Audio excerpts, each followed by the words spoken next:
Rogério Ceni já trabalha com o elenco completo. E tem na zaga o setor com mais mudanças nesse início de temporada.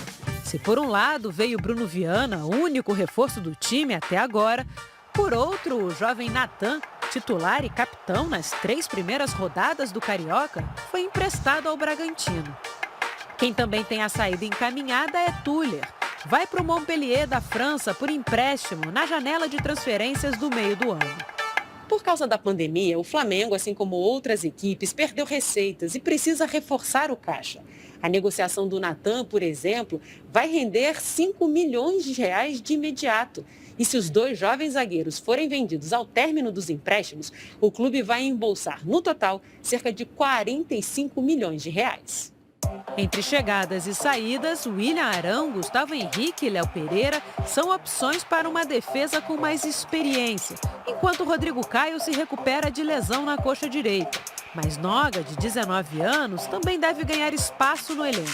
E Bruno Viana deve ser relacionado pela primeira vez para o jogo de sexta contra o Resende pelo estadual. Mas ainda falta um caminho a percorrer. O Flamengo está sempre ouvindo uma boa ou uma excelente proposta para o clube. E vai continuar ouvindo. Daí a sair, daí a falar que jogador A ou B ou C, isso é tudo conversa fiada. O Flamengo pode perder um jogador? Pode. Mas o Flamengo pode fazer 3, 4 contratações tão boas quanto essa que está perdendo. A gente tem confiança no mercado, a gente tem confiança no nosso trabalho aqui, Pedro, e a gente tem confiança muito na força do Flamengo quando a gente entra numa negociação para arrastar o jogador para cá. O Flamengo mantém a cautela com o Hugo, que tem contrato válido até o fim de 2025.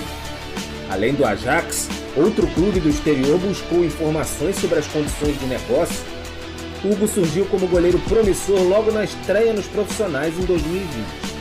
Em meio ao surto de Covid no clube, defendeu a meta rubro-negra contra o Palmeiras pelo Brasileiro.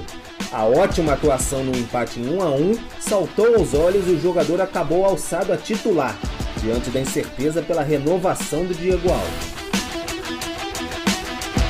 Mesmo com a permanência do veterano e entre altos e baixos, o jovem goleiro fechou a temporada como titular.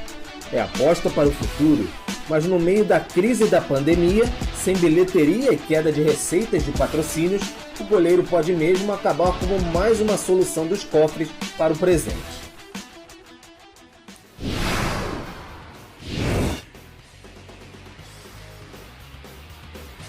A gente vai vendo aí então, olha só, o Gatito, ele pode voltar ao Flamengo, goleiro do Botafogo, então é um jogador bastante importante e que é sondado também, afinal de contas, com essa possível saída do Hugo, o nome do Gatito sempre aparece entre os rubro-negros.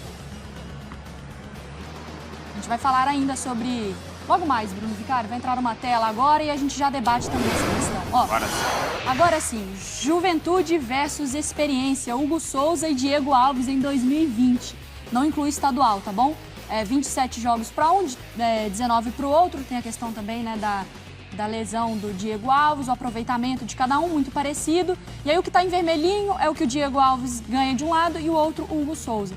Ele é nas defesas, o Hugo Souza tem 71,8%, enquanto o Diego 68,3%. E é isso, ó, a informação do Gatito é do jornal O Dia, a câmera tá pertinho aqui de mim, do jornal O Dia, então, sobre esse interesse, esse possível interesse do Flamengo no goleiro Gatito. Vamos lá. Vamos começar falando sobre o Hugo Souza, esse interesse do Ajax. É muito dinheiro. É um dinheiro, se essa proposta chegar oficialmente, é muito dinheiro e é um dinheiro difícil de se recusar. Apesar de ser uma grande promessa do Flamengo, talvez uma realidade já. Sim, eu acho que é quase uma realidade, porque ele teve momentos brilhantes e teve outros em que, pela juventude, pela inexperiência, ele acabou falhando e momentos decisivos, né? Tomando decisões erradas, aquele jogo com o São Paulo. Aliás, os 2 jogos com o São Paulo, né? Porque o gol de falta sofrido naquela última partida do ano também, da temporada, também me pareceu uma bola que ele poderia ter chegado. Mas, de qualquer forma, eu vejo no Hugo potencial para ser o melhor goleiro do Brasil. como é muito jovem, ainda comete erros naturais dessa fase. E é muito coerente essa notícia do interesse do Ajax. O Ajax perdeu o seu goleiro, o Onana, está suspenso por doping, pode ficar até 2 anos afastado, está recorrendo, mas nesse momento está com o Stekelenburg, que é um goleiro experiente, já de 38 anos, não é o perfil do Ajax. Então, o Ajax gosta de jogadores jovens, a gente sabe disso, é uma grande aposta e é uma grande vitrine para ele. Jogando muito bem no Ajax, com o potencial que ele tem, a tendência é que ele vá para um clube ainda maior, né, no futebol europeu, com maior poder financeiro, né, hoje em dia. Faz todo sentido.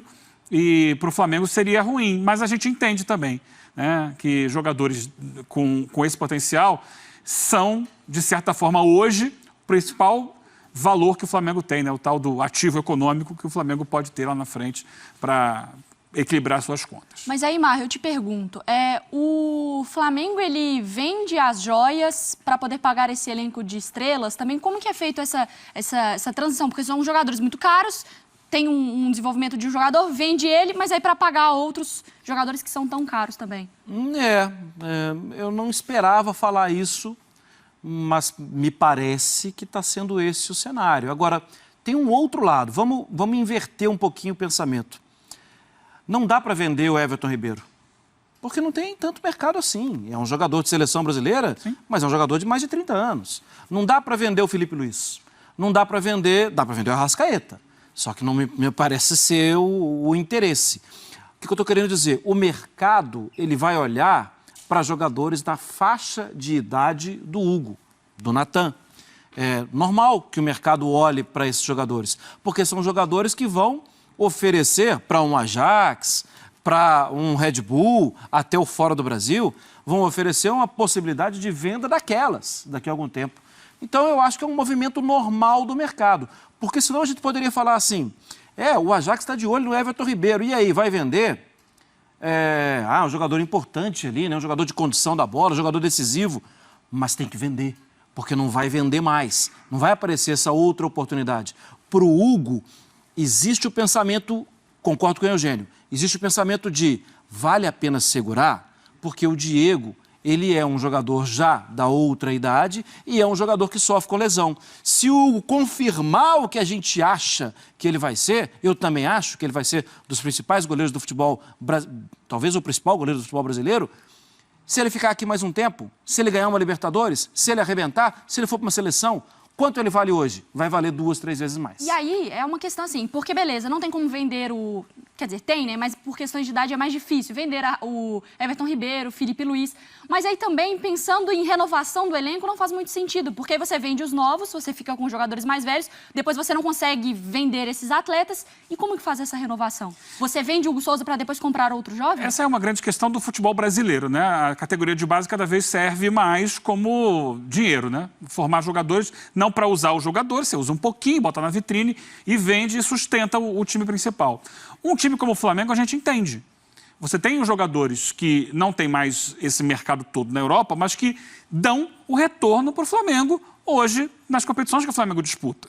Então, a venda de um Hugo vai ajudar a manter o Everton Ribeiro, o Arrascaeta, o Gabigol, o Bruno Henrique, que são jogadores hoje que são as estrelas, são os principais jogadores do Flamengo. Um Felipe Luiz. Essa venda ajuda a pagar esses jogadores que são caros para o mercado brasileiro, mas que no mercado internacional não tem tanto valor de revenda. Então você aposta na base. O Flamengo vendeu e hoje tem esse time muito em função do dinheiro que recebeu, não só de bilheteria, de televisão, mas das vendas do Reinier, do Paquetá, sim, do Vinícius Júnior, né? Então é todo um trabalho que tem acontecido dessa forma. Você vende o jogador de meia confecção para ter um jogador pronto, que você sabe que vai te dar a resposta dentro do seu objetivo. E nisso o Flamengo está indo bem até aqui.